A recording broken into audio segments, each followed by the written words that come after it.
the man who was the president and chairman of NBC Sports for so long, Dick Ebersol, who's kind enough to call in on this day. How are you, Dick? I'm fine, Rich. I'm fine. I'm sad for all the Enbergs this morning. They lost. We lost a great broadcaster who had such a long career, but they lost a real super dad, such a warm and friendly presence. I can remember one period of time when I was recovering from the plane crash, and we were living for about a month while I sort of began to rehab walking in the middle of the winter in La Quinta. And the Enberg's kids en masse and everybody came, and we went to some small Mexican restaurant, just watching him surrounded by all of his children, who were quite young then, as were ours. It was a whole different way of seeing a human being, probably the best way. He was always such a warm presence, but he was even warmer as a dad. Well, that came through in his on-air reportage and play-by-play as well, Dick. To what do you attribute his longevity and his greatness?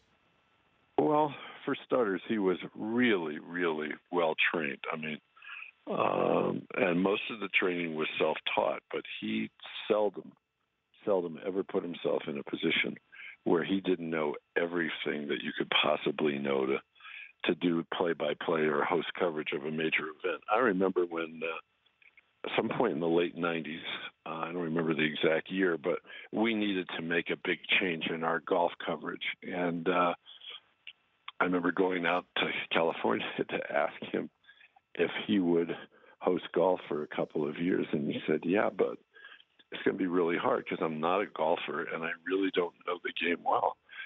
And I said, well, here are a few people you can talk to and places you can go. And he threw himself into it. And he did a bunch of U.S. Opens for us and Players Championships and the whole Florida swing. And I think he did San Diego a few times. And you'd never know that he wasn't a golfer. He was just breathtaking in the way that he prepared for everything. I remember the other thing, though, that stands out the most this morning when I heard the news for the first time. It's in '96, and secretly for quite a while, I had tried to persuade the organizing committee in Atlanta to have Ali light the cauldron. And they finally agreed in late August. And I give them a lot of credit because their big fear was they weren't going to be able to sell a man who was perceived wrongly, but nonetheless perceived in the South, even then, as a draft dodger. I mean, it's absurd, when we have the whole advantage of looking back that people could feel that way. But they were worried about that, but we were able to show them all the various aspects of Ali's life, many of which were simply never reported in the South, and they finally agreed. But I never told Dick or Bob about it. Nobody in our crew, other than the producer and the director, ever knew that Ali was going to appear at the top of that ramp out of darkness in Atlanta. And if you go back and you listen to the tape, the two of them, their excitement, their joy, their celebration of that moment, because they knew Ali from their youth and adored him. But to see him there, as he deserved to be, as the great champion that he was in the Olympics, but also in so many other aspects of life beyond sports, they captured that moment, both of them in their unique way. But the surprise was totally their own. And I remember people afterwards saying, how the heck could those two guys do it? Well, if you knew the two guys, they were ready for anything and everything. And I still see that today in Al Michaels. They have these brilliant editorial minds that they can take what they already knew, and as the moment plays out in front of them, they just write the stories in a way that not even the great newspaper writers can write. And I think what they do is much more difficult because they have to do it right away. And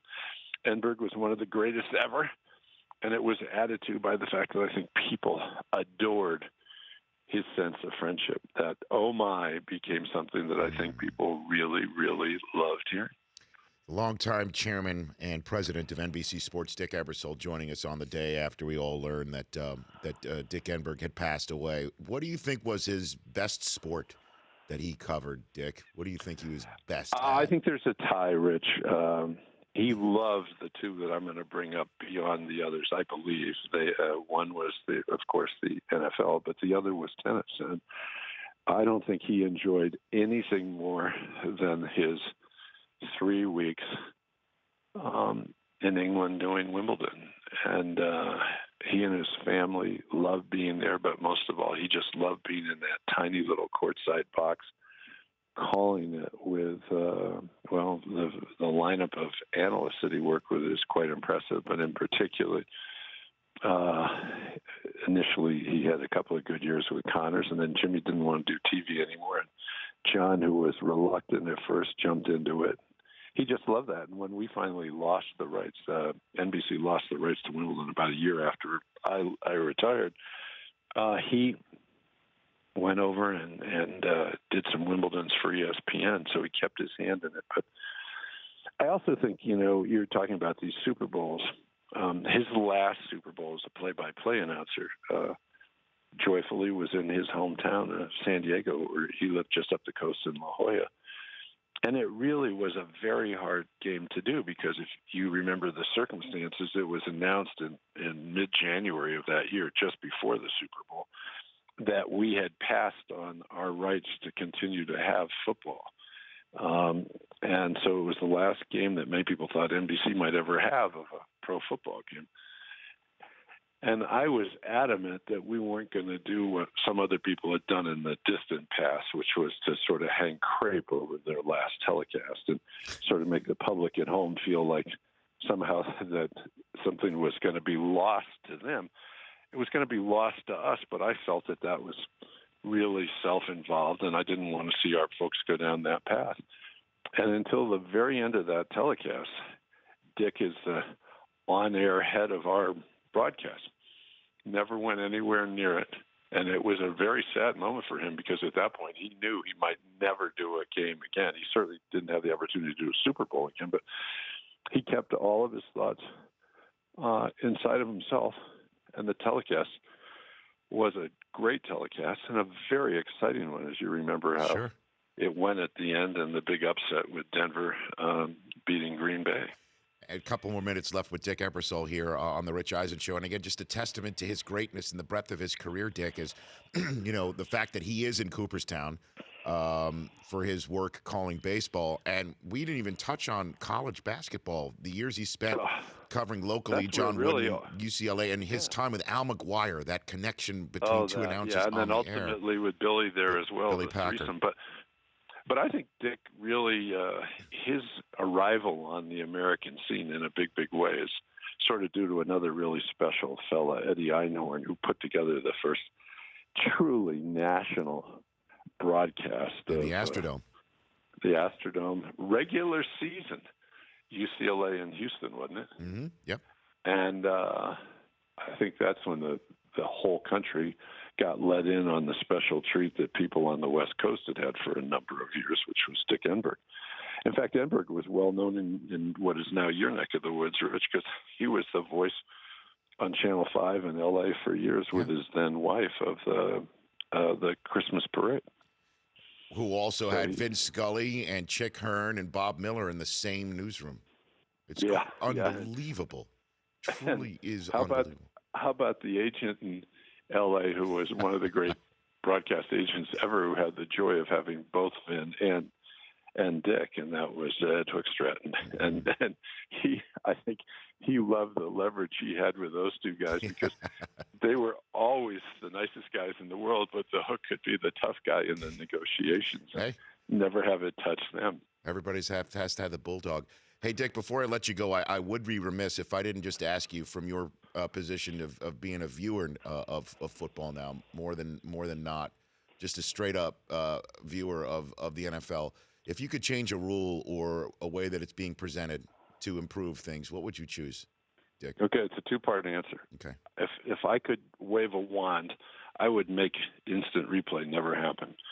I think the few human errors that happened as a result of no replay are a small price to pay for being able to watch a game uninterrupted. And this has become such a profoundly complicated thing that doesn't need to be. I mean, maybe it's the fellow who's now new to this whole process who's in New York, but this thing is slower than it's ever been before. I mean, when you had people like Pereira in particular, they were pretty quick and pretty decisive. But now that replay seems to be called so often, the process is so much more deliberative. And so many of us sitting at home, and I don't mean somebody who's been involved in football television, I mean just a casual viewer, we can see with our own eyes 9 times out of 10 what the heck's going on, but it goes on and on and on. And the games, I mean, those 2 joyful games last Sunday were really impacted by how slow it all evolved. And I think that has more to do with it than anything. Okay. The idea that the game does not unfold cleanly. So you said there's a second part to it, too? Anything else? If there was, with my advancing age, I've forgotten. Well, plus I'm calling you in the middle of vacation time with your family. Look, thanks for joining and sharing so many great stories about one of the greatest storytellers of all time, who I already miss. Yeah, well, happy holidays to you and your family, and Same may to everybody out there remember Dick Enberg and his family in their prayers tonight. Thanks, Dick. Really appreciate the time. Happy holidays You're to welcome. you and Susan and your family. It's Dick Ebersol here on The Rich Eisen Show. For more Rich Eisen Show, tune to Audience Channel 239 on DirecTV or download the Rich Eisen Show app.